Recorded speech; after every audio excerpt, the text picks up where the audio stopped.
Hello and welcome to Conversations with Benjamin Boyce. Today's conversant is Erin Smith. Erin Smith is a part-time blue state dweller and a part-time red state dweller and is a conservative. And over the course of 2017 through 2019, she infiltrated various Antifa groups in San Francisco and Portland and studied how these far-left groups operate on the ground and ideologically and etc. She has written many an article about that, so I will link those down in the description. In this conversation, we talk about the tactics on the radical left, and we talk about the tactics on the top of the left, being the mainstream media, which covers for the on-the-ground groups. And then we talk about the conservative front and what conservatives aren't necessarily understanding about political action. Very interesting conversation, kind of put a lot of my worries about the fate of America at rest because I get more grounding in actual information, actual data, and actual things to be standing up for and how to stand up for those things properly. So without further ado, here is Erin Smith. I feel better than our first chat. Yeah, I was really sad and depressed. Oh, just because of everything that's going on. I've been taking it easy on Twitter and concerning myself with the least important cultural battle of all, people calling me a misogynist, even though half of my content is very patiently exploring women's issues with women. Yeah, it's interesting. Yeah, it's just, well, it's the words are the way they're used so much today. It's less about trying to search for truth as it is using it more as a weapon. Like one thing, I had a conversation with BJ and I was talking about there's like this Russian tactic. I'm drawing a sudden blank on it. But it's certain phrases, they're designed to shut down. It's what is it? I was just talking about it earlier. Thought interrupting cliche or stop. Yeah, it's something like that. Cliche. Yeah, I can't remember the exact word for it. But I was, there's all these little phrases people throw out there, and it's less about trying to find the truth so many times, so often as it is about trying to use it as a weapon and shut someone down. Yeah. And it's tricky because I feel like maybe that's one of the reasons that academia has fallen to it so quickly, is it's kind of vulnerable to that sort of mind virus of people that are using language fundamentally differently. Maybe I'm epistemically trespassing there. I'm not an academic or anything. It's more, I guess, your wheelhouse. But I just I'm a thinker, but I'm not like I wouldn't call myself an academic in the sense of someone who's not like the Weinsteins or something. But you get what I'm saying. It's like, yeah, I feel like when you watch all the videos, especially from the Evergreen stuff, you can see, or there was that thing we were talking about last time of the Clubhouse incident, where Brett's talking with those people and they're just basically shouting him down. Mm-hmm. People that are trying to breach the truth or clarify something, and people that are just using it as a weapon, like rhetoric versus dialectic. And I've seen that happen a lot, where it's just people are fundamentally approaching it from different directions. So. Yeah, well, that's a good launching pad into your experiments or experience with Antifa in San Francisco and Portland and a couple other places. Yeah, all mainly along the West Coast. Yeah, so you got inside these groups. So I'm sure that the conversation and even the honesty and the good faith arguments that do occur within those groups might be of a better, intellectual tenacity than between that group and another group or an outside group. Yeah, it's sort of interesting. I almost feel like even within those groups, a lot of times, I mean, I think a lot of people assume the left doesn't infight. Well, the left infights a lot, and you can really see that once you kind of hang out with them and get in their spaces and see what they're doing and saying. But Yeah, it is very interesting. I think one thing that I've seen, and maybe you've noticed this as well, is when you see a lot of these people, like, and this was exemplified, I think, by a lot of the times with the Brett's Clubhouse discussion incident. A lot of times when these very militant lefties start using their language, when they start talking, they have this strange speech pattern. It's almost like they're reciting something, and it's not really like they even believe it. It's almost like a magical incantation to shut you down, and like I've just, it's really kind of bizarre and kind of creepy. It's almost like a brainwashing thing. But like one thing, it's really sort of interesting because there's people on the left who hate me, and there's people that on the right that have read my stuff and they think I'm a closet lefty, or I'm way sympathetic to the left because the way I talk about this stuff. I think it's really important for a lot of people to kind of realize, like, and I started to kind of see this in me and with other people in my circles. Even if you have like a legitimate grievance at the beginning, it's very easy to get lost in that. And after a while, it doesn't really matter if you even had a legitimate grievance at the beginning, because you've just forgotten why you're there and what you're doing. And so much of this stuff, there's no like limiting principles. Like, hey, we completed our job. Let's go back to regular life. It's very easy for this stuff to kind of consume you. And at that point, it's very hard to walk away from it. But like if you've devoted your life to something and you finally succeed or make some advances, you're like, okay, I guess it's time to, go join the corporate world and be a normie again. It's very hard for that. These people, especially when you build like a community, and that's something I saw a lot when I was especially undercover in Portland. They would have these assembly points before they would do an event, and like in a park, and it's like a picnic. Like the Reason article on my stuff, my work, written on Nancy Rommelmann. She did a really great job. She's from Portland originally, and she writes lots of good stuff about Portland. But yeah, I had a photo of a cake. That cake in the article, it's like cops are pee pee poo poo, and that was a big reveal that night. You go to these, a park, and then there's all these people. Everyone's in black bloc, but it's like a picnic, and everyone's like, "Hey, how's it going, comrade?" Everyone's like super. They greet you and giving out food, and people are giving out like water and supplies. There's people with little carts going around giving out stuff, like cement milkshakes. Yeah, like definitely things you can throw at stuff. It's like, here's all these frozen water bottles. It's obviously it's there for a reason. But yeah, it's like there would be like dogs. There's like therapy dogs, and people are walking around with therapy dogs, and they're like you're all in black bloc, and you're rolling around the ground petting a therapy dog, before you go set the police station on fire. It's like a weird little picnic thing. I remember like I've got some of these, like, they're giving out these zines. Like I got a whole stack of these, like 10 points in the back, black bloc. This one's kind of interesting. Voting versus direct action. Basically, like, voting doesn't work. Let's go out and smash stuff. But it's very similar to what is handed out to, in the day was handed out to Evergreen. Fragment of violence. I mean, it's Evergreen students in their first week there. Yeah, you've probably seen a bunch of this stuff. But yeah, it's like one thing I'd mentioned before. I talked about, Fukuyama, and like he talked about, end of history and the last man. He's like, we may have settled on, culturally and historically on liberal democracy as the end result of human evolution, social evolution, but that's not. There's always going to be a group of people for whom that's just not compelling. It's not. People want to struggle, and that's the sense I got from them from my time studying the left and spending a lot of time undercover with them. Like I first heard of, there's Crime Think, which is the anarchist online collective. They're like 25 years old. They've been around for a while. I heard about them like in 2000, 2001. They've been around a while. And I mean, there's always going to be a group of people who are searching for some cause, something to struggle against. The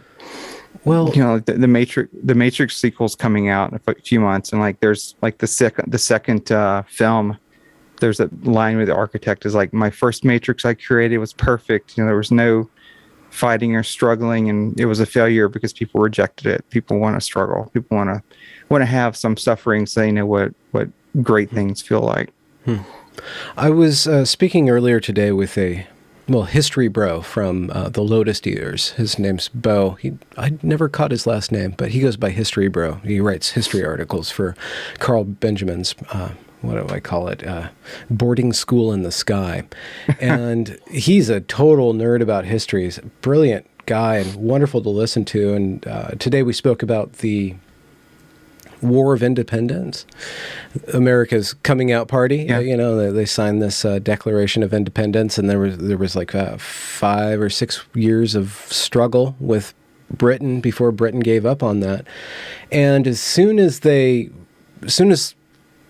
hot war ended, as soon as hostilities ended, they pretty much withdrew from battle. Both sides, both the British and the who would become America, the colonies, they weren't struggling for the sake of struggle. They were not revolting for the sake of revolution. This revolution was not a perpetual struggle at all. It was, there were some grievances about some taxation and being told what to do or being kind of quashed by this crown. And then there were these growing ideas of being independent. And as the nation progressed, they figured things out, and they had a lot of heated debates. But it seemed, just listening to him, that revolution was not the end goal, right? It was life, liberty, and the pursuit of happiness, and then kind of getting along with that and going forward from that. And that was couched in a very particular historical time. And of course, we can go through and say, well, the treatment of these founding fathers and the people that they represented was not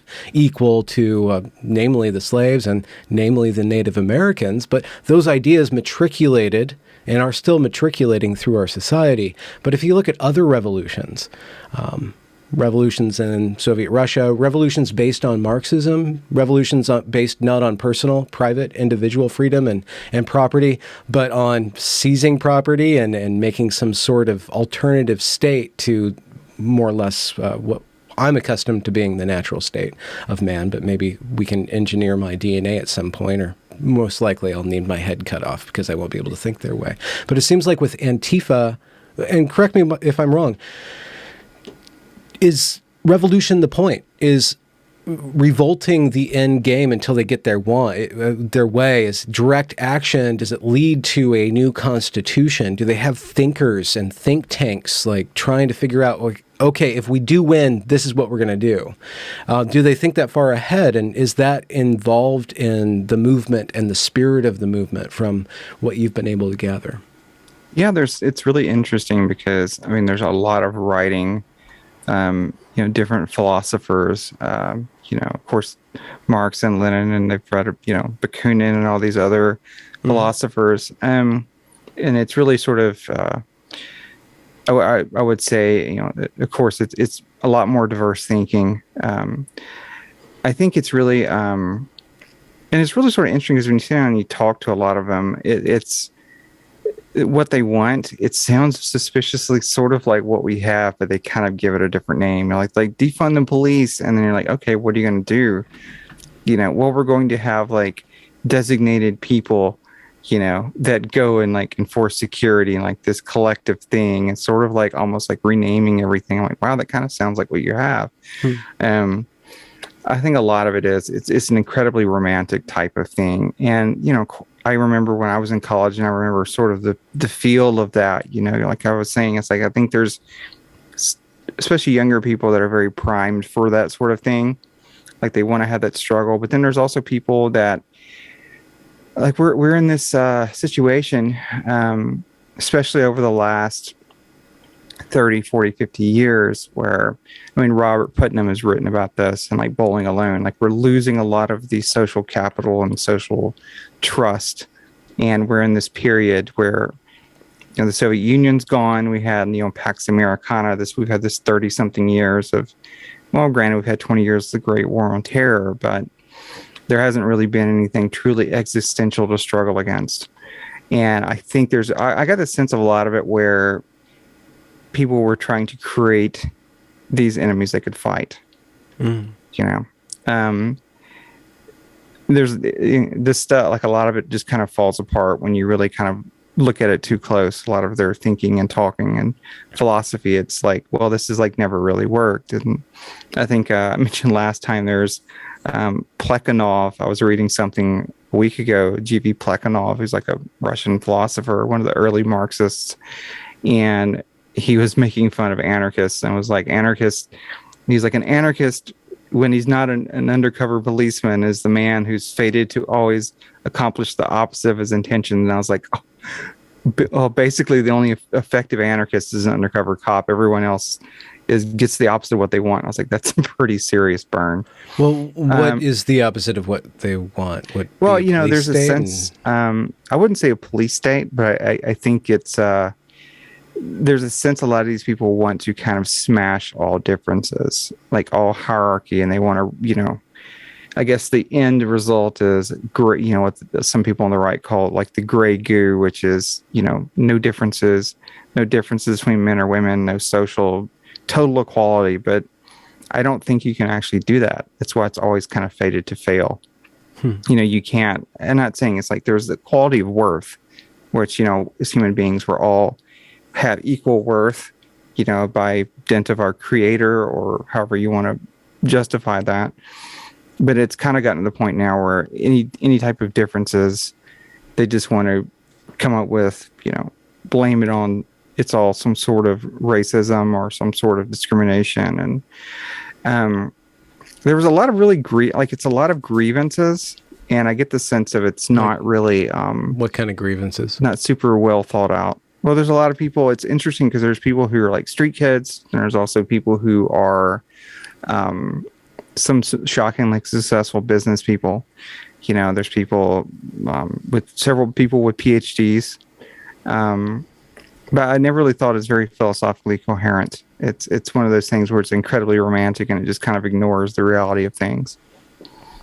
So getting back to that launching point, how do they deliberate there's matters of theory, not just action? Unless they don't do theory, they only do action, and it's just assumed that everybody basically agrees with this hodgepodge, social justice, Marxist-ish, anarchist-ish, intersectional-ish kind of thing.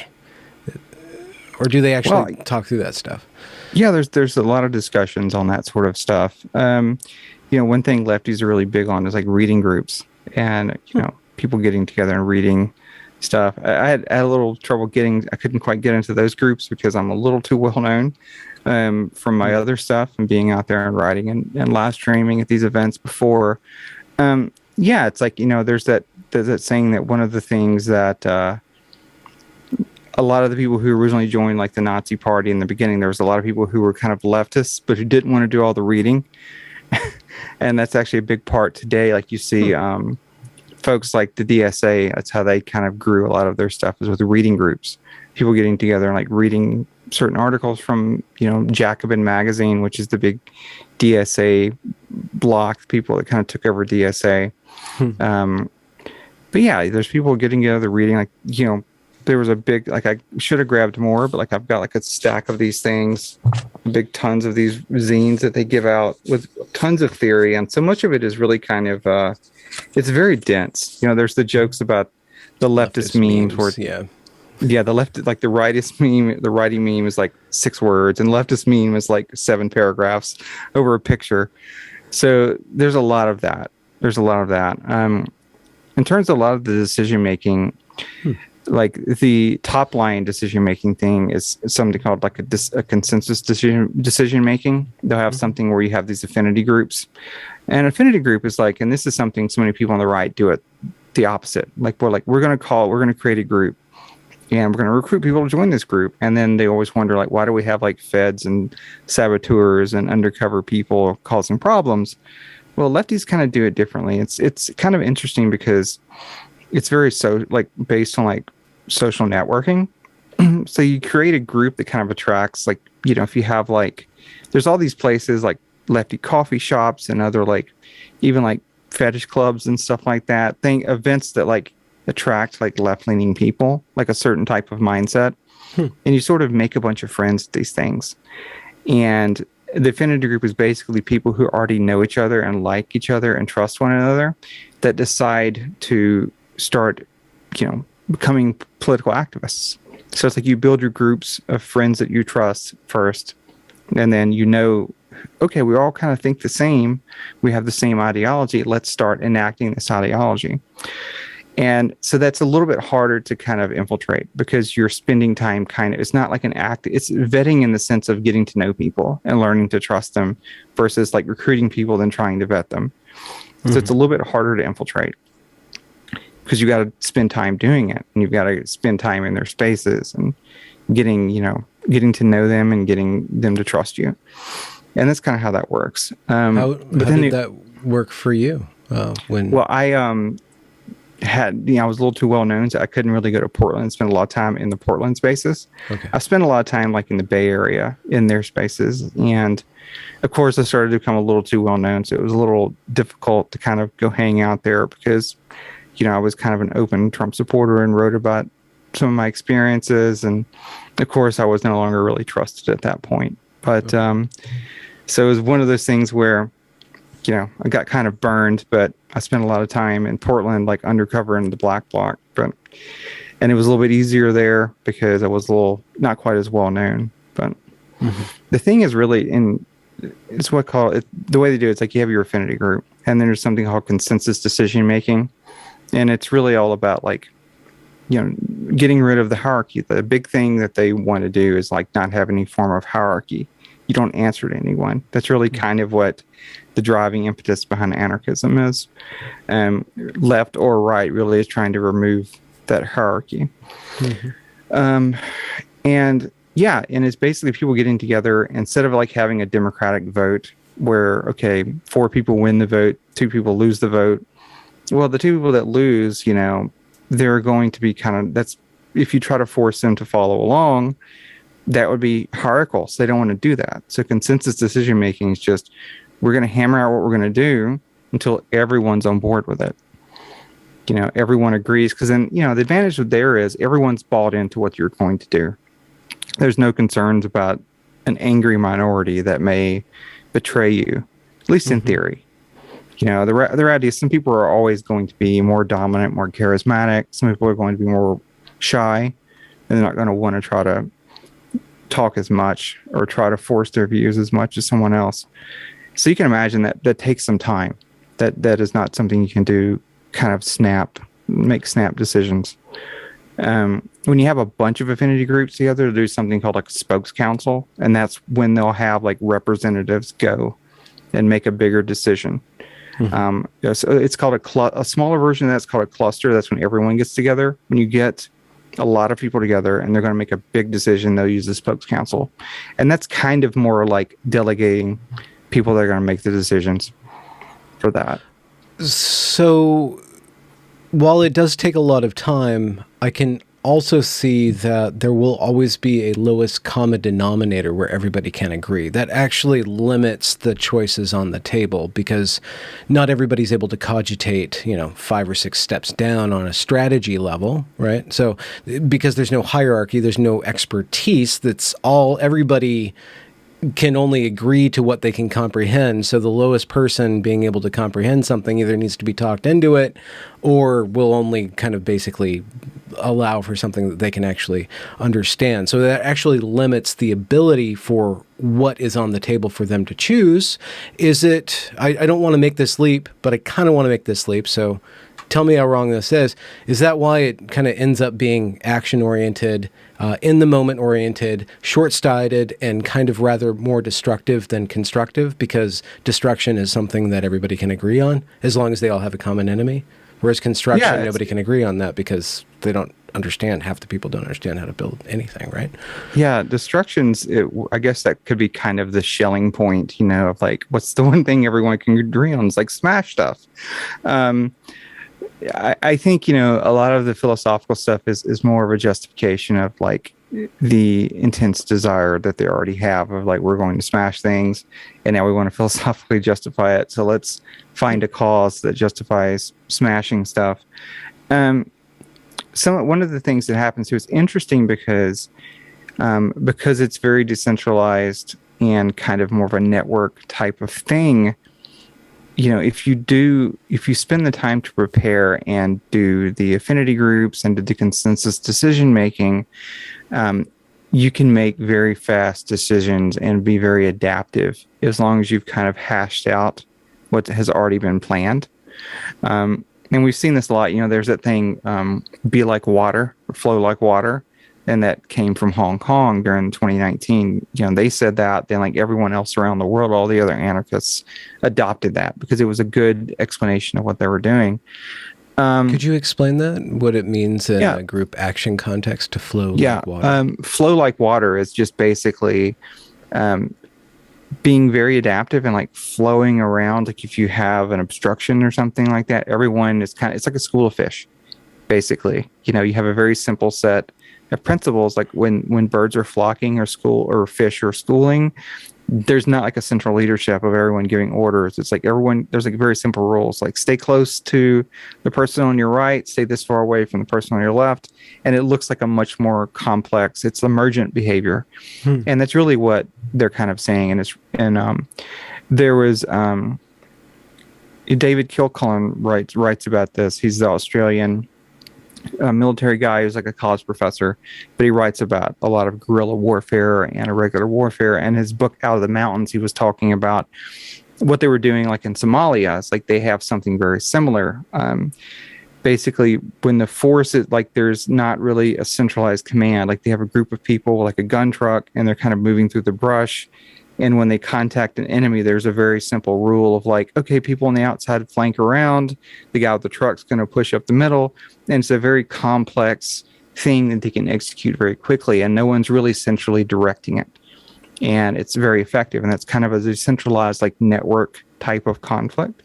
And this is kind of what a lot of the Antifa, the Black Bloc people are doing like in the streets is, there are, again, it's kind of interesting because there are some people who are more prominent and have more influence.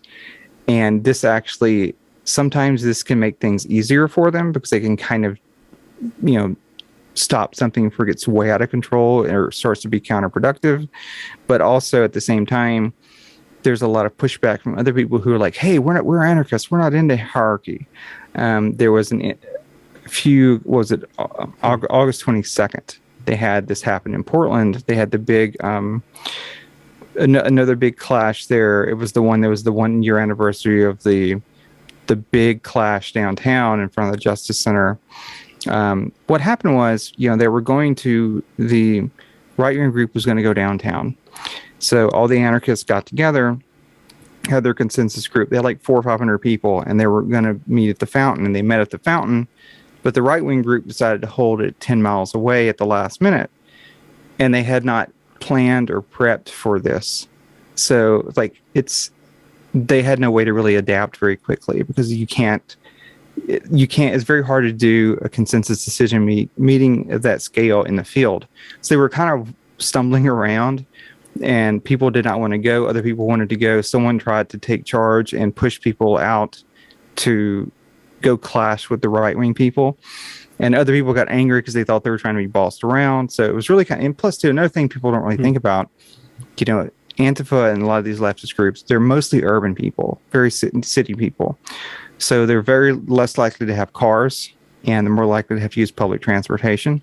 So like a 10-mile relocation when you've got 300 or 400 people, trying to move them like that is very difficult.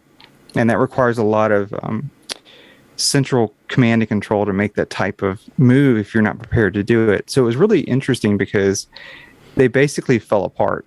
Like the whole day, like a small group from the Antifa folks went to go confront the right-wing people, and they got basically defeated. And there's some crazy video. They were being chased through the streets with paintballs and stuff. And it was pretty wild. But it was interesting because it kind of showed the weaknesses of this consensus decision-making.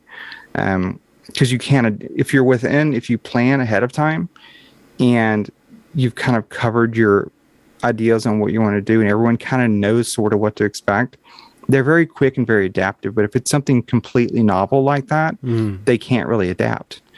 One thing I like to say, and this is something a bigger the bigger principle I've seen is, the right is original, but the left is iterative, in a sense of like, I feel like the right's able to produce, or generally at the last 4 or 5 years, when you're looking at like the MAGA people and like the Antifa people, the clashes, like not only just in the streets but more cultural type stuff, it feels like more interesting novel ideas have sort of come from the right, and then the left may get blindsided by them, but then I feel like once they know what's happening, they're able to iterate and evolve and improve that idea much faster than the right can. Okay.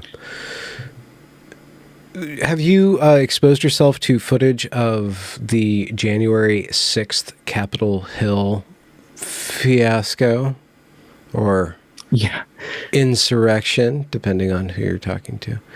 And what are the tactics that you saw in that emergent, or even not emergent, but a full-scale, pre-planned coup of the American democracy, whatever people's narrative leanings are on this? But what did you see in the behavior of the crowds there? Yeah, it's really interesting to me. I mean, there's no like scepter of power in the Capitol that you seize and like you pronounce yourself. With the new government, it doesn't work like that. It's really kind of illustrative. There's lots of failures that happened that day. They really kind of illustrate some of the advantages the left really has too. It's like one thing I wrote about, I wrote a piece on Grant Park last year. I wrote it this summer, and it was like my most popular piece so far yet. Mm-hmm. What happens is the left has this thing where they have people who, and again, it's kind of interesting because, of course they eschew hierarchy on paper, but the reality is you have a structure. There's something called a protest marshal, and you'll see people like put on like a yellow vest, and there are people like the people that are kind of organizing things, or the affinity groups or whatever. They'll have folks, and there's also other group like the protest marshals. There are people on bikes called corkers, and their job is to ride along and block the streets. So there's all like, it may not necessarily be strictly as hierarchical as you would think. But when the left does this stuff, there is an organization, there's a structure, there are people who know what they're doing, who have jobs. And there's not really something equivalent like that on the right. And basically there wasn't, getting people kind of wound up with fiery speeches and then sending people to march down to, at another place at the Capitol. Like the left would not have done that way. They would have had protest marshals who basically kept people contained and moving to the next location. They wouldn't have just sent people off like that. Because that part of their job is like, hey, if there's someone, they're guiding people, they're jumping in and stopping people that are trying to provoke something. There's something called like Granovetter's Riot threshold model, or it's like collective behavior model. And it's really kind of interesting because average people, like your average person, if you went up to them on the street and says, hey, let's have a riot, let's go smash stuff, they'd be like, what are you doing? Oh no, I'm not going to do that. But most people have like thresholds of violence where they'll be triggered into doing something. Some people have a very low threshold. Some people have a very high threshold. What happens is if you got someone who's with a very low threshold and you trigger these people, there'll be enough numbers of people rioting that it'll trigger someone else. And it's like a cascade. And that's how you get a big riot. People that would normally never do anything incredibly violent, it suddenly becomes everyone else is doing it and they get dragged into it too. Mm-hmm. And that's really it's sort of interesting because the left will do this sort of thing. When I was, one night when I was undercover with them in Portland, they had the Black Bloc. You have the Black Bloc and the regular protesters. And they said, we got to the Portland Police Bureau and someone in Black Bloc stood up and says, hey, see everyone in black, some shit's about to go down. So if you want to be here, you best get the fuck out of here. So it was very clear what was happening. And this is something you'll see. You'll have a cadre group of people that will do organized violence, and that will trigger the rest of the crowd, especially if they're already angry and amped up with lots of very aggressive speeches. I didn't really see that. I've heard there's been some claims there was stuff like that happened. I wouldn't be surprised. I mean, there were some groups there who started the violence. There were small groups of people. You can see in the videos of people that got there and they smashed through the barricades and people that smashed through the windows. There's lots of debate over who they were with. Part of that, I think, even if it's true that it was Antifa people undercover who triggered that sort of thing, the reality is, like, part of having a protest marshal is it stops people from doing that. Like, you're looking for a protest marshal, someone who's looking for people that are there to derail the event or cause problems by starting a huge riot, by triggering people, starting fights with the cops. Their whole job is to really kind of, or it can be to stop that. Because the Grant Park thing, the whole point of the Grant Park event that I wrote about was to go fight the cops. But if that's not your objective, you've got a group of people whose job is literally to stop folks like that, because that's something the left has dealt with for so long, because they've have worried about, okay, we're going to get infiltrated by people. So we've got people whose job is to stop this from spinning out of control. There wasn't anything like that on the right, because it's not something doctrinally that the right has. The right doesn't have experience with like mass action on this type of level. So, there's no, it's training to do it. It's also just having the writing and experience and the theoretical framework for how do you get, what's the point of having a large group of people assemble together and have an event and protest or rally? Like, what's your point in doing that? I mean, what are you going to do with it? How do you pull it off safely?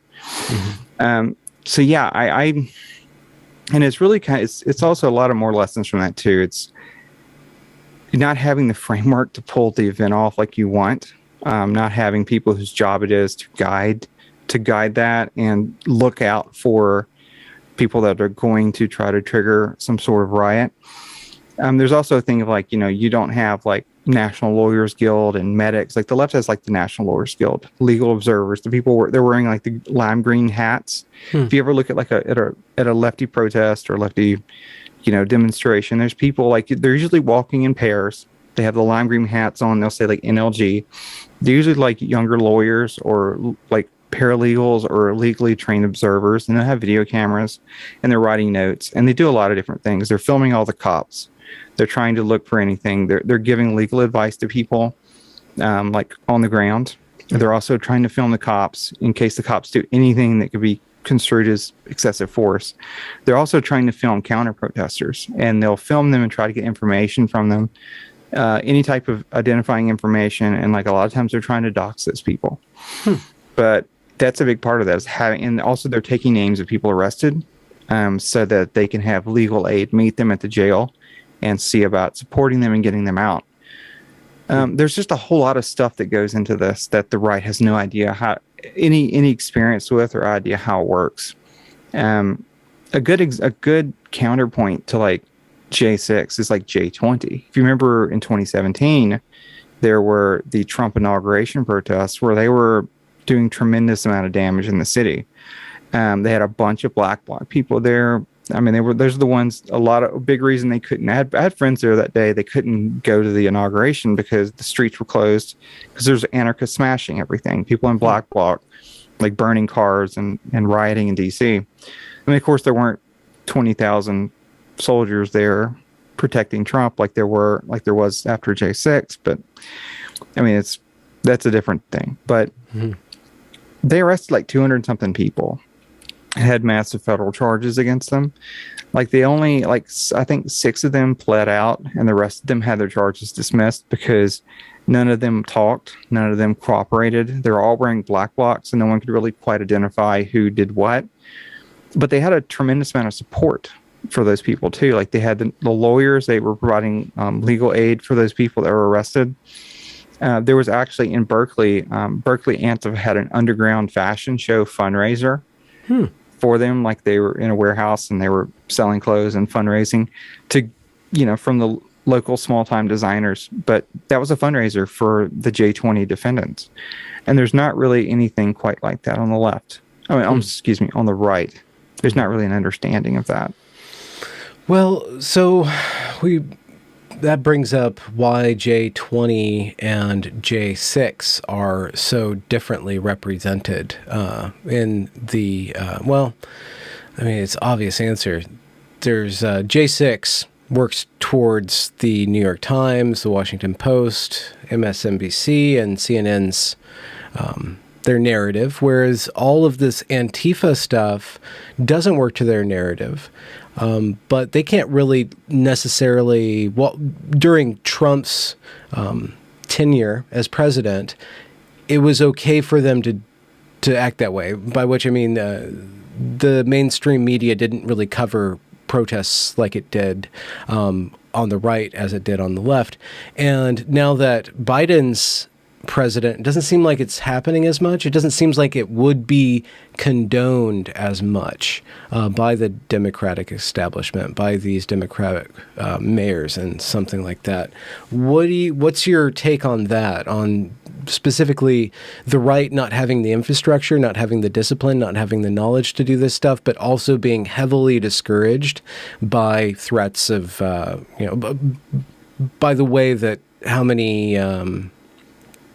by the way that the legal structure comes down on the people who protested J6 and pretty much didn't come down on people in Portland, the Antifa in Portland, and then in Washington, D.C. on January 20th.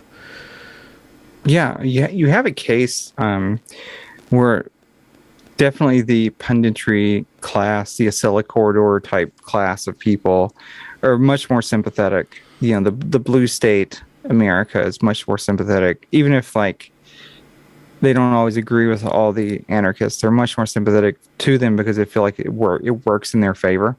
The Time magazine piece.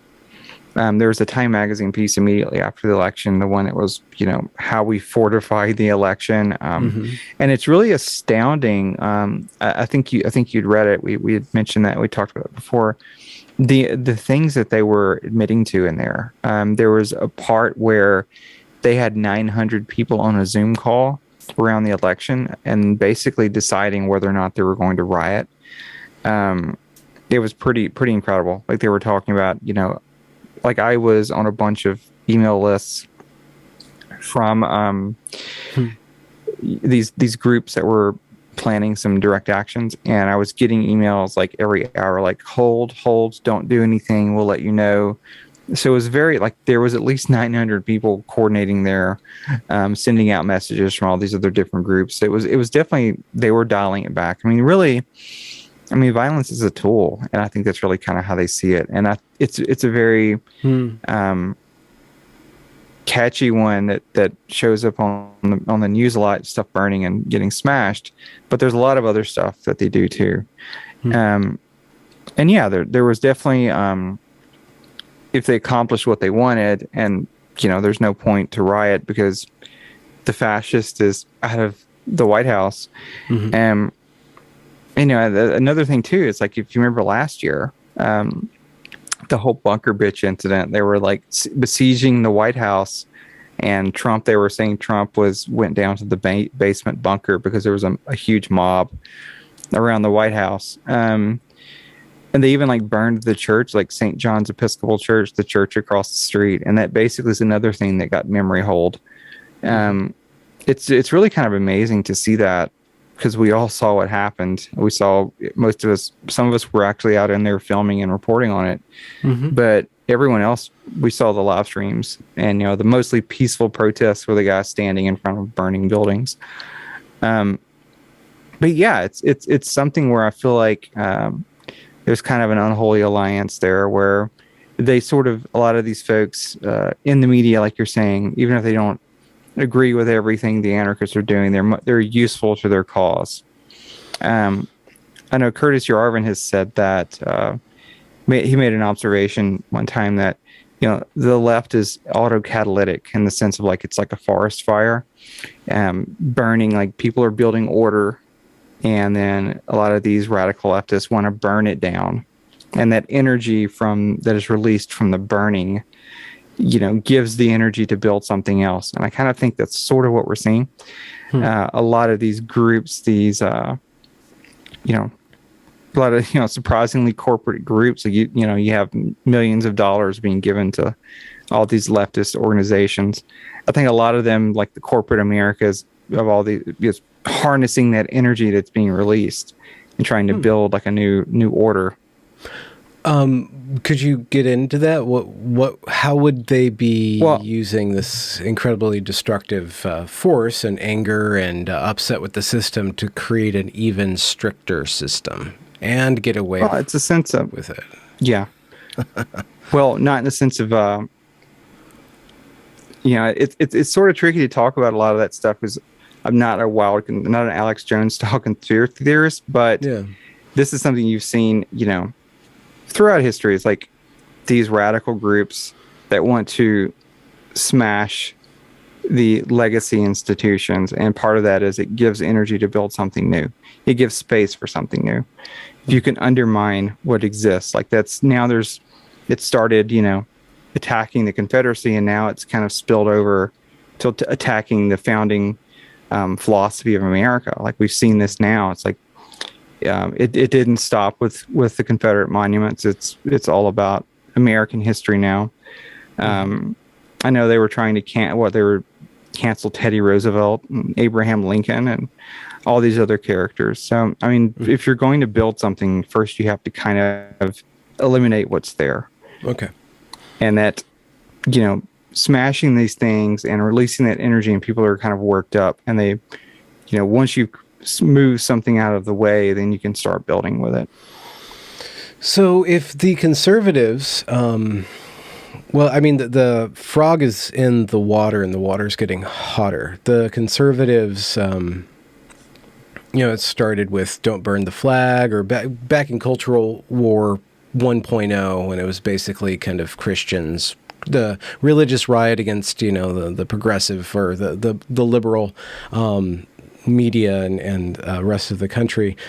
That conflict has progressed to where now, if you are a conservative, and if you do hold that there are a lot of very powerful lessons and valuable propositions within our founding documents, you're now basically a Nazi or a slave owner apologist. The rhetoric has advanced so much that conservatives are finding themselves vilified harder and harder and harder, and stronger and stronger and stronger. And there's this whole pendulum swing theory of history, which I don't think is wise to necessarily, maybe it's true, but I don't think it's wise to be a part of, because eventually the thing's going to turn into a wrecking ball. And if you are conservative and you want to preserve things, like going full force is actually going to be unleashing a counter-destructive force, like a non-constructive force in the other direction. So what options do conservatives have? And by conservatives, I mean everybody right now, from kind of left of center classical liberals to, shy of very conspiracy theory, but like kind of the center. That's what I mean when I mean conservative at this point. What do the centrists have to do to respond to? What options do they have to respond to this widespread, burning people on the ground through all these riots, and then completely changing the narrative top down through mainstream media and the corporate behemoth of tech giants? Yeah, it's, a consolidation has been, one little thing to kind of add to my last point was we saw so much last year, not just with the COVID, but also with the riots. They were inordinately destructive towards, we had 6 months of riots, and, they didn't kill any bankers. They didn't kill any landlords. They were burning small businesses, attacking middle America. There wasn't any real structural change. And I think that's part of what, was kind of saying with, how does it help these people that are building, wanting to replace it? Well, if you're burning out a lot of the middle America, this I've heard it called decoolification, like the kulaks in the Soviet Union, where it was like the middle class, the prosperous class of people. That's a big part of it too. If you can shut down, we had small businesses shut down last year and then burned out. And the big chains, even when they were burned out, at least they were open. Now BlackRock is trying to buying up a lot of rental houses. There's a real centralization, and America has been a country, de Tocqueville talked about this has always been like more of a localist country. Like we've been a country that had tried to solve our problems centrally. And, again, like with Robert Putnam, when he wrote in Bowling Alone, he was talking about a lot of the decay of social capital in America with, people, like we don't have like these civic institutions in the same way we used to. Like folks, don't join like a lot of these clubs and like social clubs and don't go like bowling leagues. There's not really to the same extent as there were. And there's a big list of reasons. And it's still kind of debated. I think a big thing really is what we're looking at here. Like it can't continue. Like I'm not saying that that there's, the pendulum is necessarily going to swing back. I think so many people take that as for granted when it's not always true. Like we didn't really quite see, like they didn't see that in China so much during their Cultural Revolution. They did some, but it's not like they woke up and one day and went back to the old way it was. And the same thing with like the Soviet Union. Stalin got in there and the ratchet just kept getting tighter. Okay. The pendulum doesn't swing back unless people are willing to push it. They're willing to push it and willing to push it back. People are willing to try to push back to it. And that takes a lot of things. You need, first of all, people have to build these networks again. I think it's a big part that's kind of driving a lot of the left. It's like I saw a lot of people there, with urban people who may not have had these legacy type of social networks that people throughout history have had. Lots of folks that were just marginalized and economically or in some other way, a lot of street kids. And that was really sort of the sense that I got going to these events before, like the rallies before they would go out and like set stuff on fire. It was a community feeling of like, hey, we're all in this together. And I think that's a big part that's driving a lot of that for a lot of these young leftist folks that are going out and smashing things, being a part of a cause, feeling like you're going to make some changes, even if it's won't work out in the end or if it's destructive or counterproductive. Just the sense of that. I think that's drawing a lot of these people. We have to like start building, we have to build community again. And that's really what it comes down to. Like we have to start networking locally. Like I feel like people are alone. There's no support network for them. And that's really the thing. It's like, there's an example that I talk about a lot of times, especially when I give a speech, I bring this up. In Montgomery, Alabama in the 1950s, there was this black lady who was asked to give up her seat on the bus and move to the back, and she refused, and she got arrested. And usually people are probably thinking, like at that point that you can see them nodding because the people that have read history, they were thinking Rosa Parks. And I'm like, no, it's Claudette Colvin. You've never heard of her because she was brave and she stood up for what she believed in, but she didn't have really a network with her. Rosa Parks was someone who was trained. And this is one of the things that really, you see a lot of these right-wingers on Twitter a lot. They're kind of like, wow, how are they'll look at something and like when Kristen Sinema, when she's being confronted, like in the airport and, like at the university and on the plane, they're like, wow, how do they do this? I'm like, well, that's because they have a network of people that are willing to train them on how to do that. Like you can't just run up and start yelling at people. They actually have, that's called bird dogging. They have a literal name for that. It's called bird dogging. And they'll train people like what you can say, what you can't say, how to approach someone, how to do it in a way that pressures that person without, getting you like legally at risk. And like, there's training events for that. And that's just one example of the stuff that they do. And it doesn't make it in the media. Like so much of the left, like there's so much training involved, experience and theory behind that stuff. It's like a science to revolution. But the big thing, again, it's like, you have to understand how the left is actually doing this, which is all that stuff. They're putting in a lot of work. They have a lot of experience doing this in the past, and they train people. They train people on how to do almost everything that you see. It's not just some rando doing it. Everything in there, like there's toolboxes that you can find online, like beautifultrouble.org is a great place to go because it's a leftist thing. They have tons of training and explanations of concepts in there.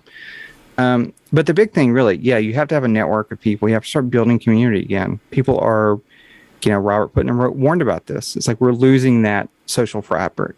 And that's really what it is. It's like being alone puts you at risk. Like it's very difficult for one person to stand up and have courage. But if you've got people that are backing you, it's so much easier. And you'll see this, a lot of times, even with a lot of folks who should know better on the right, when they're right about it, they're like, people need to stand up and have courage. I'm like, well, it's not that simple. Like courage is awesome. It's a prerequisite to doing anything, but it's not enough. You gotta build networks. You gotta understand, what's actually happening, how the left is pulling this stuff off. And it's going to take time. And this is really the biggest thing. Like the biggest thing is this is not something that's happening overnight. We saw this I saw this in 2017, when Trump got in office, all my right-wing friends were like, okay, cool, let's go back to our regular life, like forget about it. Politics is like, Trump's going to handle all that. Well, you can't. That's not how it works. That's not how the left does it. FDR said in, there's a story, it may be apocryphal, it may not. When FDR was first elected, he had some union people come in there and have a meeting with him, and they're explaining to him something that later became the New Deal or centerpiece was part of that. And he's like, gentlemen, you've convinced me, and I go out there and make me do it. And that's a big part of that. It's something the left does. Like when they get someone elected to office, they don't just walk away. They keep pressuring that person. And pressuring that person to follow through, publicly, loudly pressuring that person does two big things. First of all, it makes them, it doesn't make them, we see that with Sinema and Manchin, like it doesn't necessarily make them follow through, but it gives a powerful incentive for them to follow through on their promises. The second thing is, even if they never intended to betray you and they still want to do it, being loud and public about it gives them cover to do what they wanted to do in the first place. Like if I'm a true believer in something, I want people to pressure me to do something publicly, because then I can say, hey, look, I'm just doing what my constituents want. That gives them cover to do it, to follow through. And we saw this like with Trump, and this is something that happens a lot on the right, even more than Trump, is like you'll see like some right-wing person will get elected, and then invariably it's like the Charlie Brown pulling the football thing. They're not doing what we wanted them to do, but and there are so many people on the right get very angry at this because they're like they're not pressuring them, they're not staying on them, and they're not trying to help them follow through on it. You can't just elect someone and just expect them to go off. So it's like, this stuff is not something you're going to elect one person. I mean, it's about, you're electing people, but then you're building a structure and organization to build pressure. And also not just politically, there's like the economic part of it too. Like you have to be able to do pressure campaigns on corporations. Like the left, they have this thing they do, power structure analysis, which is like they'll sit down and they'll, do like, okay, we want to pressure a company, and they'll study the whole company. Like, okay, where's the weak point of this company?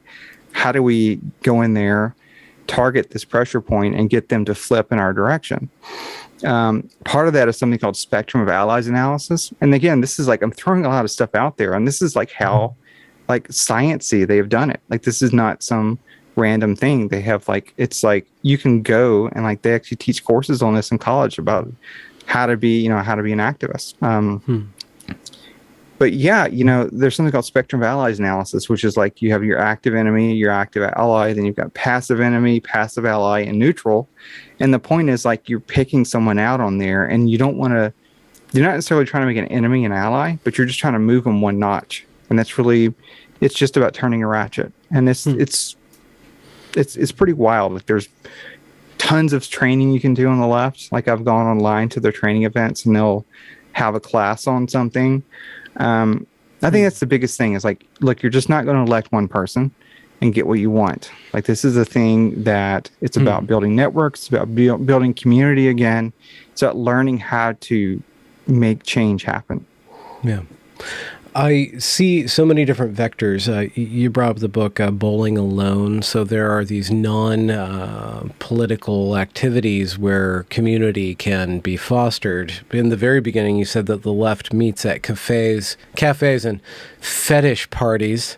I wonder what the right's version of a cafe and a fetish party is. Maybe some sort of mead tasting and rodeo or something like that, or maybe a gun range, but that's another beer hall. So no, I was like historically the beer halls are a troublesome place for right people to meet, but guns are a big thing, and like this is sort of interesting because I mean the gun community is gun activism is one of the things where probably the most successful example of right-wing people like organizing and making change. Like I went to the 2020 lobby day in Richmond, and it was interesting because there was like there's some debate over the numbers that came, but it was tens of thousands of people. I was with a group of people. I was helping. There was about 400 people that I was kind of helping advise when I was there, and that's a big, that went off very well. There was lots of great people there. It was a very loose network of folks. Lots of different groups got together and were collaborating for that day. I mean, it was a really awesome day. There wasn't any violence. Like there was a lot of, hand-wringing and fear-mongering about it in the media, but it came off really great. The gun community is a very big one, and that's kind of one reason why they're attacking the NRA so hard right now. It's kind of very frustrating because the NRA has significant problems, and it's had them for a long time.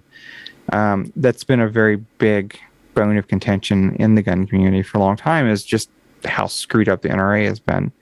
But, in general, so much of that stuff is there's a different layer of activism in the gun community that's a lot of state level organizations that are also incredibly effective. I mean, the NRA is kind of the 800-pound gorilla in the room, but they do a lot of federal stuff, but they don't really have much of an impact at the state level. There's tons of state level organizations doing lots of good work, and a lot of them are kind of networked together, and they reinforce each other. That's it can be done. I mean, gun rights, and not to say, and this is something that it's probably the best current example of right-wing activism is involving gun rights, but that isn't to say that guns are solely a right-wing thing. There's been a big push, and the left's been getting very pro-gun, especially the further left has been very, very pro-gun. But it is something that, making guns something that everyone is down with and applies to everyone and everyone's pro-gun is something that the gun community's been working towards for a long time. So it is sort of interesting because, and just kind of segue into that a little bit, that's another example of kind of how the left views it differently. Like with the gun rights, like on the consensus view currently for the gun community is that guns are an individual right. The left that I've seen, more of like the hard left, like the Redneck Revolt people, and John Brown Gun Club, they have a fundamentally different view about it. They view guns as community self-defense model, which is they don't really believe so much in individual rights of guns. They believe that you have a right to a gun if you're using your firearm to defend the community, and it's kind of a nebulous term. So that, and this is kind of very interesting. It's one of the problems with a more collectivist mindset is if you start defining things if you define things in a collective sense, it's very easy to redefine collectivism, the collective group, to exclude someone you don't like. And you see this a lot actually with Antifa, and it's very interesting because they keep changing the definition of Antifa to exclude someone that has done something that they need to kind of disavow. I know there's a lot of debate over, like last year, the shooting in Portland, Michael Reinhold, about whether or not he was actually Antifa. And there's a guy named Connor Betts who apparently was very hardcore Antifa, and he was a mass shooter in Ohio. And of course, it gets it's a very nebulous term, and it gets redefined. It's just an idea, man. Redefining the terms. Yeah, it's an idea when you need. It's very interesting. It's an idea that it can be, if you're trying to blame someone, or target it, it's just an idea. But if you need to exclude someone, all of a sudden there's a very sharp definition that happens to exclude whatever party you need to exclude. I'm thinking that the left has some. You can debate whether their goals are good goals or not, but they have some rather well-defined ideas. Let's just say universal medicine is one thing, but you could also make a case that is a left and right issue. But, the Green New Deal, environmentalism, I'm talking about classical leftists right now. And tax the rich or eat the rich, or whatever AOC wants done to them at next week's fashionable event.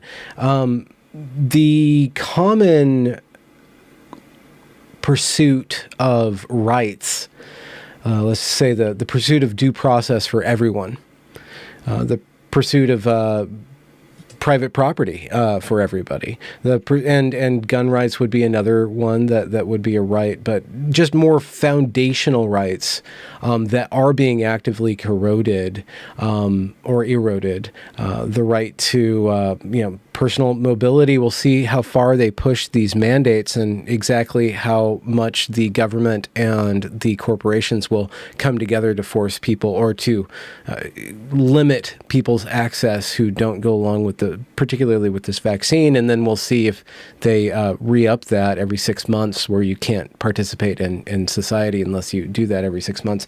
But that's just one example. The problem with the vaccine thing is that you have this weird, warped conversation around death and mortality and the efficacy of these vaccines and the deadliness of the virus, and should 3-year or 5-year-olds be forced to vaccinate. So all these different issues that people can rally around, I can see that they end up being twisted by the proponents of more state control, more centralization, into somehow they're really good at sculpting a narrative where due process should be withheld for certain people because they are obviously a white supremacist. In the case of Kyle Rittenhouse, when I don't think there's anything white supremacist about him, but that's just part of the narrative. It's just if we do go toward building community and kind of having a loose sense of what we're against, we still need to be for something, or the right and the left, or the centrists of right and left need to be for something. What would be, in your opinion, a really good focal point for when people are going about building community, but also like kind of trickling towards some sort of collective action, or reversion back to a previous state of freedom and economic proliferation and entrepreneurialism? What do you think is a really good place to start? I know you mentioned guns, but what's another place that you think would be particularly fruitful? I think, and that's another thing with guns too, is guns are just tools. They're means to an end. Ultimately, just, like gun rights are important, but they have to be for something else. And that's really, the question of our age is like we coming up with some sort of a generative positive vision. I don't feel like anyone really had, like the left sort of has something that at least to them sort of sounds, it's kind of harebrained. So much of the things that they're trying to come up with, they wind up to be destructive, but they at least have some sort of intoxicating vision of a better world. And that's really the issue here, is we have to come up with something. Ultimately, if we don't come up with something, that's going to be a problem. Like, for example, like in Spain, like the nationalist group that was responding to the leftists. They didn't really have a vision at first. It was just kind of like, someone needs to do something about these people, and I guess it's going to be us. We need something more than that. It can't just be negative. It needs to be positive. And like, that's the question of like, how do you know, the American story is a positive story. And it is something that I think is, you know, we have to actually embrace. We have to actually be proud enough to actually, you know, like, we've got one there, you know, life, liberty, and pursuit of happiness. That's a positive vision that we have to embrace. We have to stop being afraid of it. And, you know, part of that too is like, you know, building the visions is necessary, but you need the structure to support people.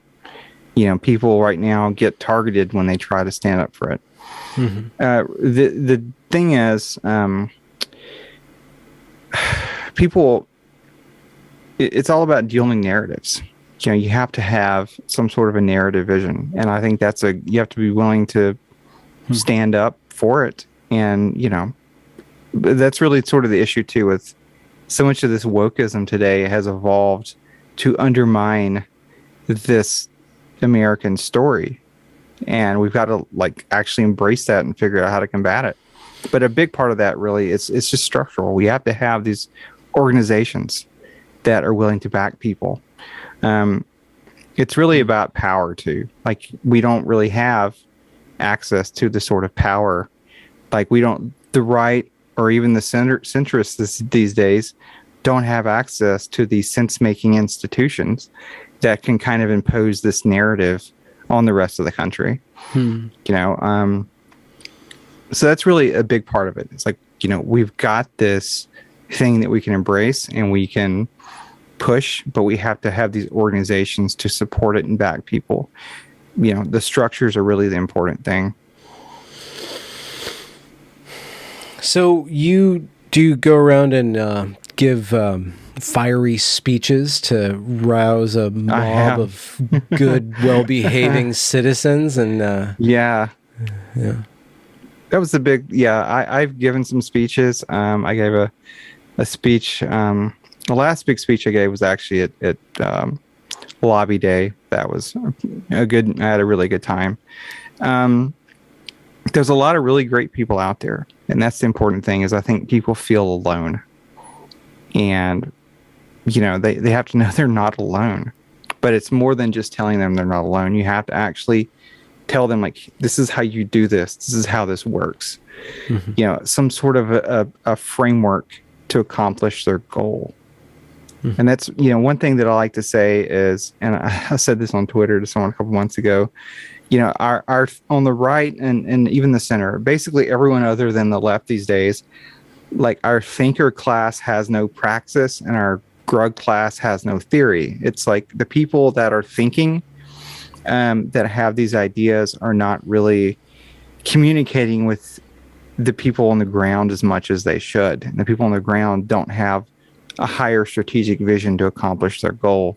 You know, tactic, like whatever, and that's really the thing.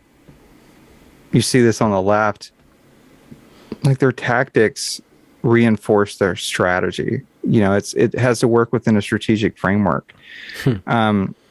They've, like, you know, you had the thing in the 60s and 70s where it was just insanely violent, so much insane violent activism, and that was very counterproductive.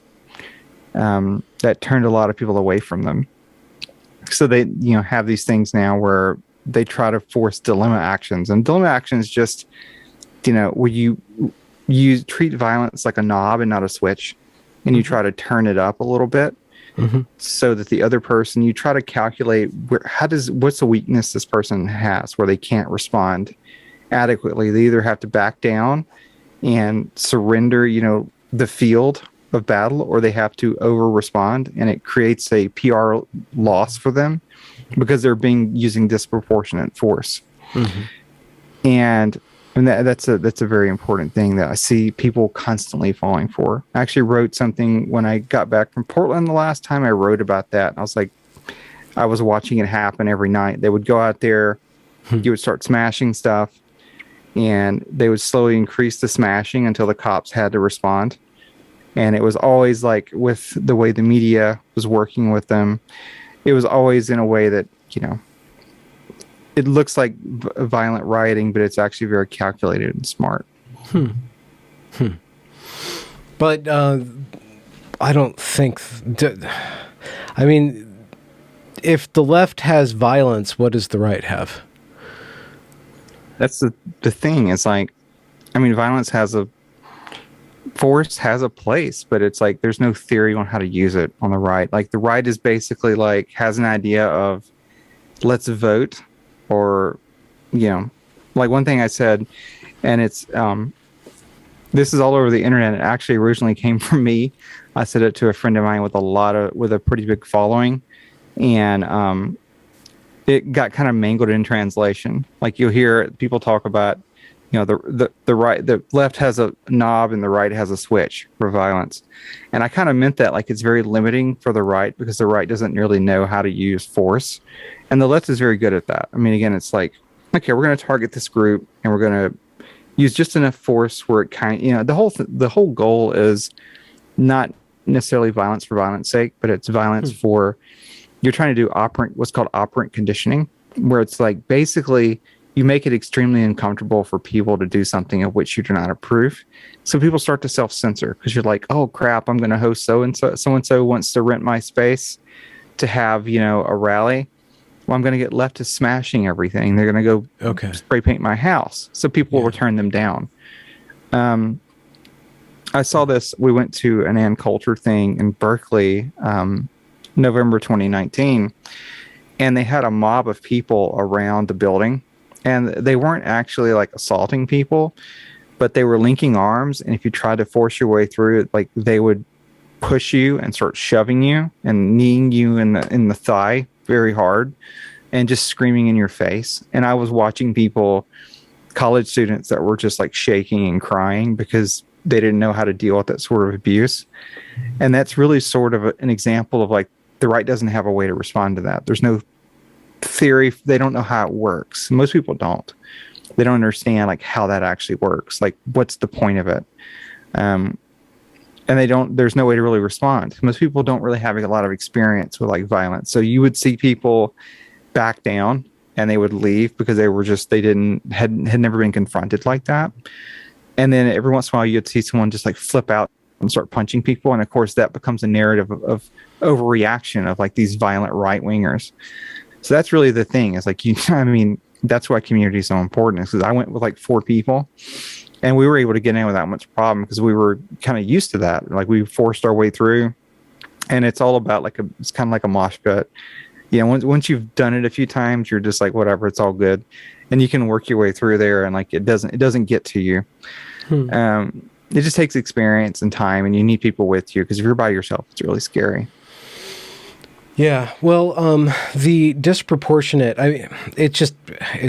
again, last week when we spoke, I was really depressed, and I'm not going to get depressed again, but the playing field is incredibly uneven, and I do not consider myself on the right. I mean, I deeply respect conservative values, and I want them in a productive dialogue with liberal or leftish values. I'm very wary of the left because of my exposure to it and looking into how it's linking arms with various power structures, and then the theory of centralized government control doesn't add up to me. So I'm kind of in that weird classical liberal pool, but I am basically Nazi sympathizer. Like I'm of like, it's all one blob according to this one very well enforced narrative that has no problem taking away rights and destroying property and silencing people or getting them to silence themselves. So it's just really worrisome for me. And as we go forward, and we'll see, Facebook's banning satire, but they did it very cleverly where you can't punch down. So you can be satire-y, but you can't be satire-y.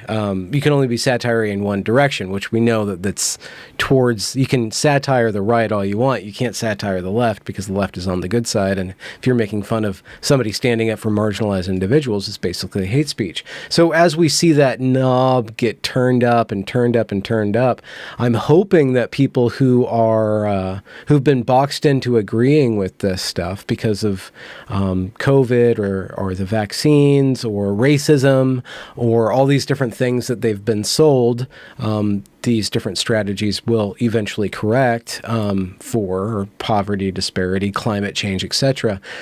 As they watch the dial of freedom get turned down and the dial of censoriousness turn up, maybe they'll switch. I don't know. But what is your general optimistic, cynical nature on this? Do you have a optimistic, skeptical vision of the future? Or do you really content yourself with things that can be done, can be thought through, can be analyzed? I would say argued.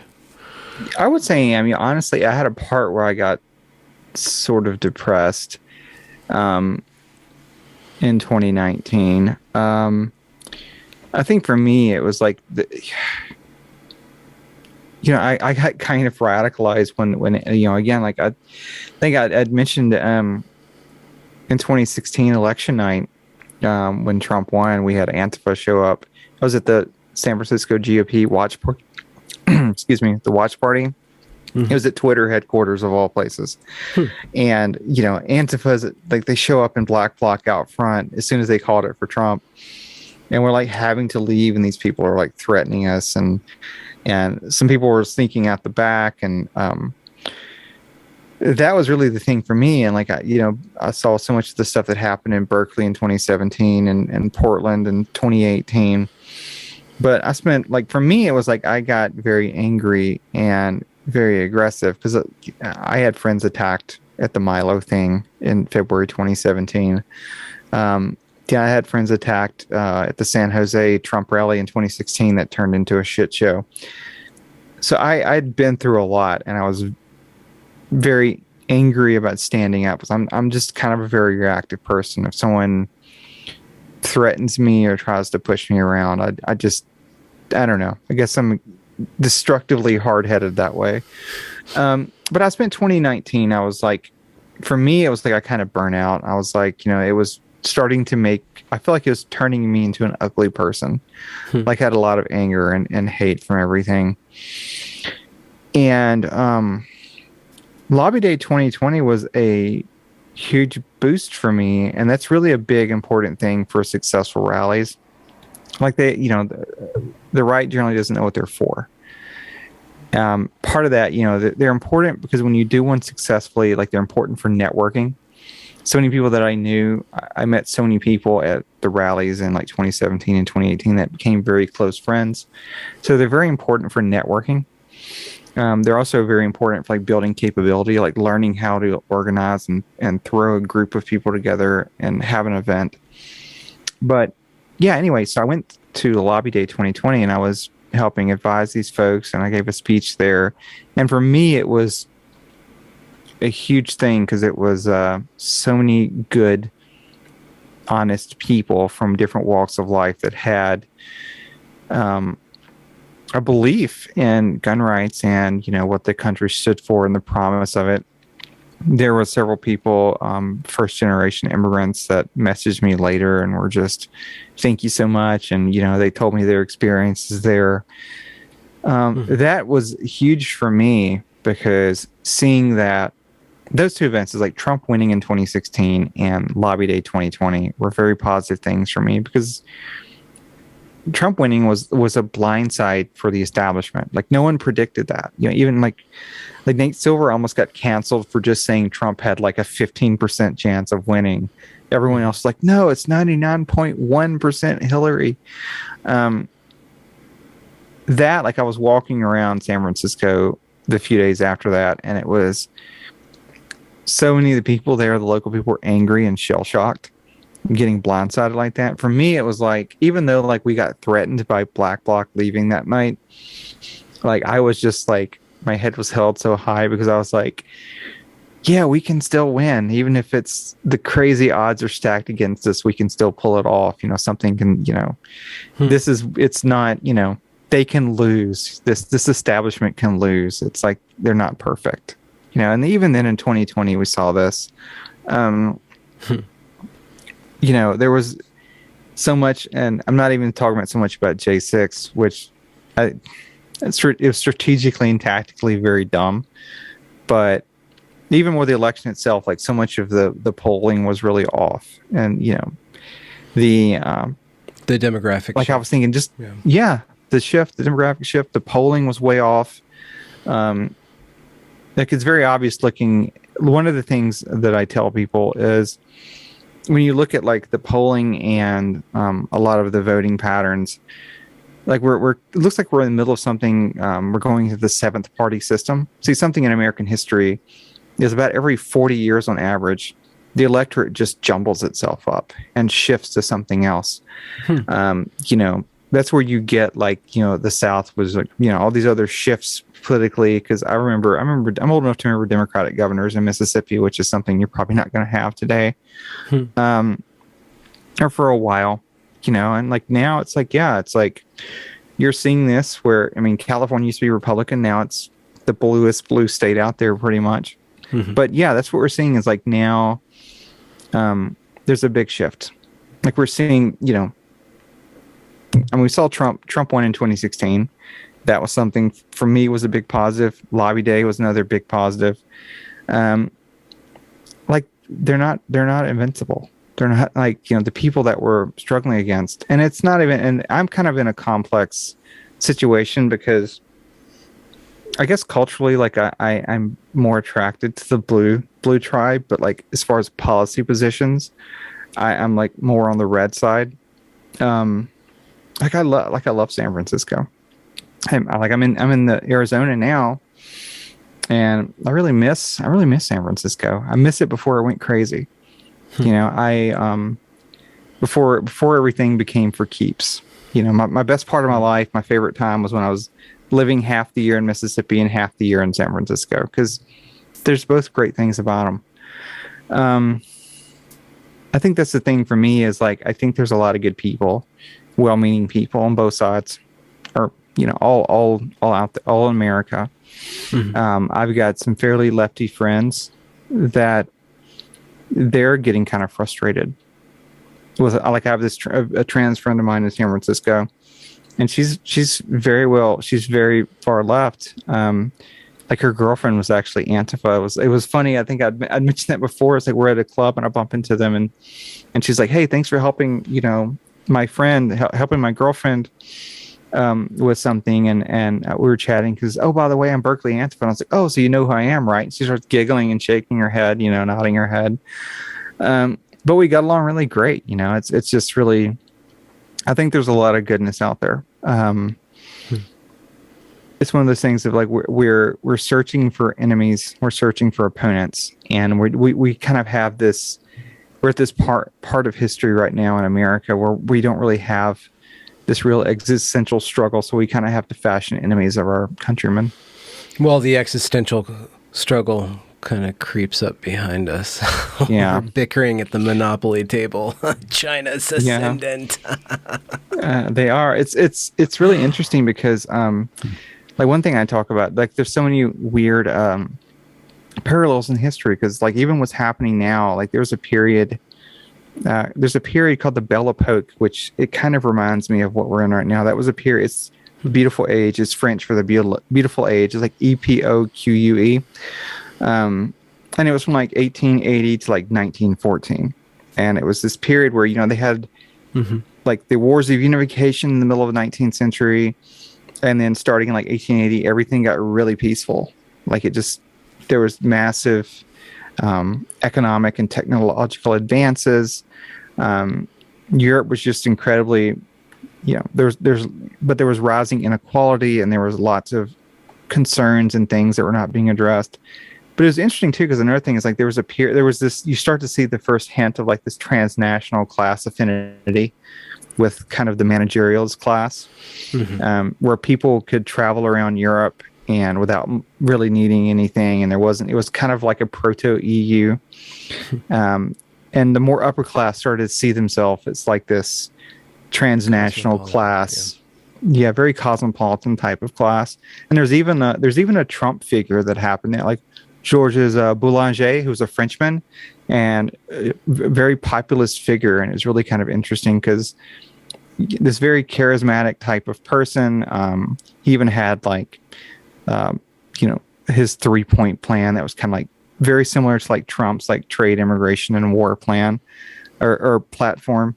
And, he kind of like failed the same way. It was just someone whose character flaws kind of came to the front. But it's really interesting because this is stuff that, we've seen this happen before.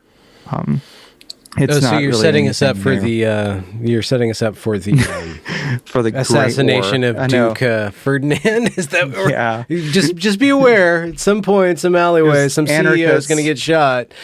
It was great until anarchists messed it up. Very similar, but no, it's just really interesting. I don't think one thing I tell people is like, look, the problems we're dealing with today, these are problems that were the results of things that happened long before we were born.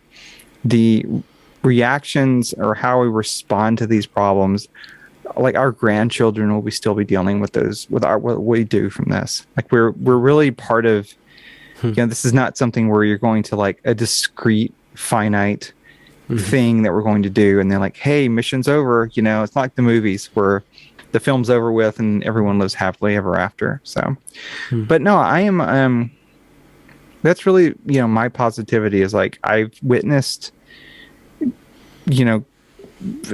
like I've seen, things of people pulling off, like, the Trump victory, the Lobby Day 2020. I've seen small groups of people like beat Antifa when they were outnumbered like 3-1. I've just, I know it's winnable. And like, for me, it's about like, I've actually started to have faith again in the last couple of years, which it's kind of a weird thing to talk about. Like I was like an atheist for like 20 years of my life. And I think a lot of the things I've seen have started to kind of reawaken some sort of latent Christianity in me. So I don't know, some little faith. I've seen, when I was in Berkeley, there's this thing there's Revolutionary Communist Party, RevCom. It's basically a communist scientific cult. Cool.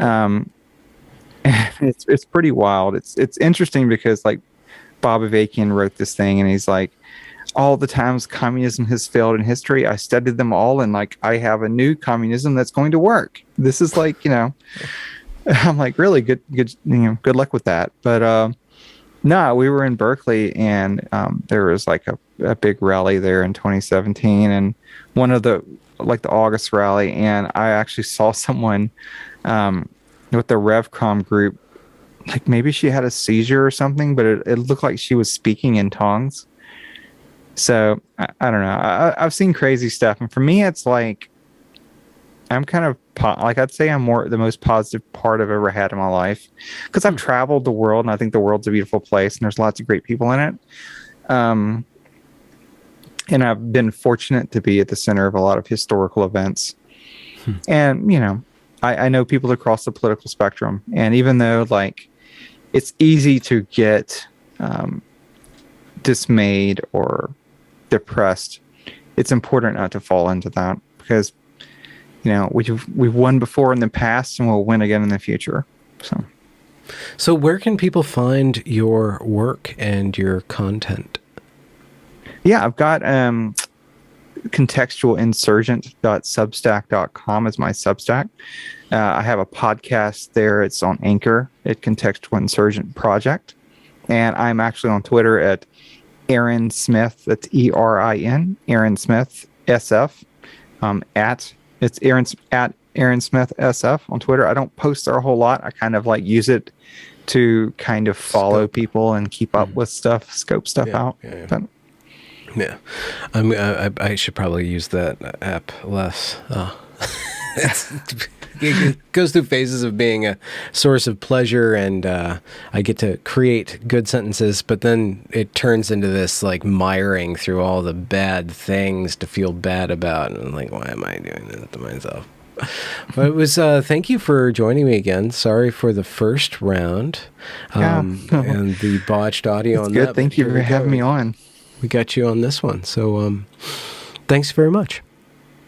Thank you. Congratulations for reaching the end of the discussion. If you enjoyed it, do be sure to leave a review or a comment or a thumbs up or whatever you need to do to show that glorious algorithm that this is some good stuff. And do be sure to go and check that back catalog, as it is brimming full of fantastic conversations. Links to provide monetary support are down there in the description as well. Have a good night.